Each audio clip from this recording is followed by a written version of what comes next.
ఆనాడైనా ఏనాడైనా ఈవెన్ ఈనాడైనా తెలంగాణకు villain number 1 Congress party అని మనవి చేస్తా ఉన్నా. బలవంతంగా ఆనాడు ఆంధ్రలో విలీనం చేసింది కాంగ్రెస్ పార్టీ, జవహర్లాల్ నెహ్రూ. 69లో ఉద్యమం వస్తే 400 మంది తెలంగాణ బిడ్డలను పిట్టల్లాగా కాల్చి చంపింది ఇందిరాగాంధీ ప్రభుత్వం, ఆనాడు ఉన్నటువంటి కాంగ్రెస్ పరిపాలన.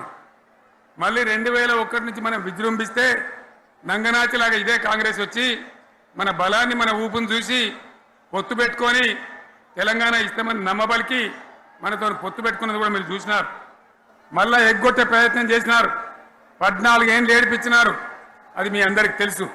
వాళ్ళు ఎట్టెట్లా చేస్తూ ఉంటే వాళ్ళ మోసమెంట్లో ప్రతిపక్షాలన్నీ కాంగ్రెస్ గొంతు పట్టుకుంటే అప్పుడు దిగివచ్చి తెలంగాణ కోసం ప్రకటన చేసిన విషయం మీకు తెలుసు. మళ్ళీ ప్రకటన వెనక్కి తీసుకొని మళ్ళా వెనుకకు పోయినారు. ఆ తర్వాత సకల జనుల సమ్మె కావచ్చు, జనుల సమ్మె కావచ్చు, సాగర హారాలు కావచ్చు, వంట వార్పులు కావచ్చు, అనేక రూపాలలో విజృంభించి మళ్ళీ భయంకరమైన పోరాటం చేసినాం. మళ్ళీ 3 ఏళ్ల తర్వాత వాళ్లకు రాజకీయ అవసరం ఏర్పడి ఆనాడు వచ్చి మళ్ళీ తెలంగాణ